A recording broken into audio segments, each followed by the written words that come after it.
So as you start to put together your curriculum for one of your online courses, where you have to figure out what the outline is, you have to figure out what's going to be taught. One of the best ways to build that curriculum or build that outline is to simply borrow it from a competitor. You certainly don't want to name your lessons the same thing. You don't want to have the exact same outline covering the exact same things. But in almost every topic, there's going to be similar things that are taught. That's just how it is. You can't teach tennis without having a section on how to serve, how to lob, how to volley, how to go to the net, how to hit topspin, how to hit backhands, all that stuff, right? There are commonalities. So the first thing you're going to do when you start to build an outline for a course, and this is what you want to work with on talent if you're going to hire them to create curriculum and that you create a product, create the course, you're going to want to work with them on putting together the curriculum. But you're going to want to take the lead on it, at least with what you're learning in this class, to how to properly structure the curriculum. Not only because it helps you structure what should be taught in the course, but also it helps with the marketing that will sell the course, which we're going to get to next week. But you're going to understand when, just coming up here real quick in a lesson, when I talk about the 12 critical elements you need to include in your curriculums. But the first step in creating an outline or what you'll cover in your online course, what your curriculum will be, is to borrow ideas from competitors. For example, I'm here at Udemy. I just looked up this online course on how to learn HTML5 programming. And this happens to be a free course. It doesn't matter. Go and look at any course for something similar you're going to teach. Obviously, you can look at their description and get some ideas on how they're just talking about the course. But come down to the curriculum. Here's the curriculum for the course. You can see all the different lessons. They have an introduction to basic HTML. They cover HTML basics, tables and lists, forms and input.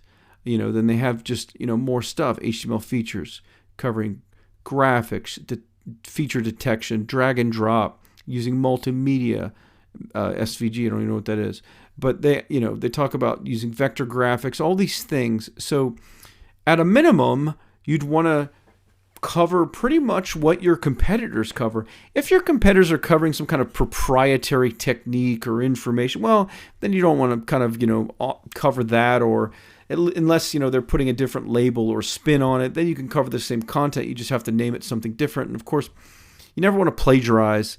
You never want to copy directly off people.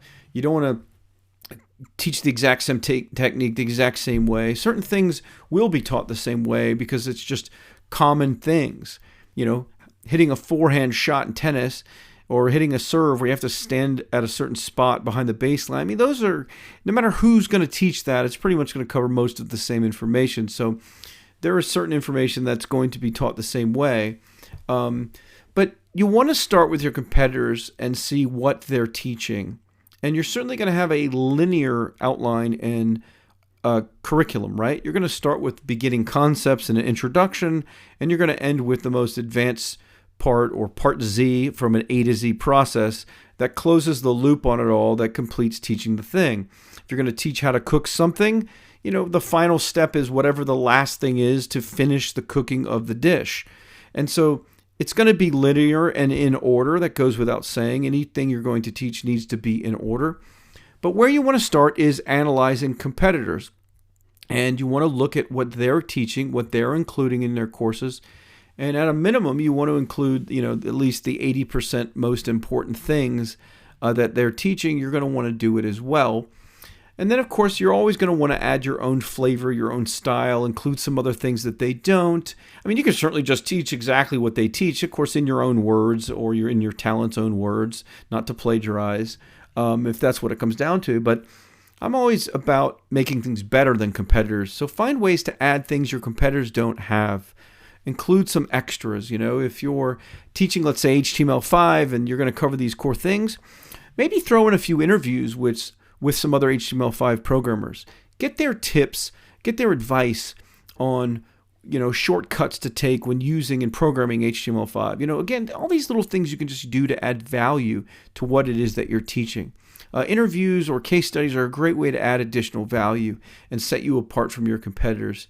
So, of course, always think of ways, or work with your talent if they're making the content, on how you can add value and do things a little differently and better than your competitors. You always want to be looking out for how to do things better than your competitors, how to have that extra edge, how to have that extra value. But start by looking at your competitors' curriculum.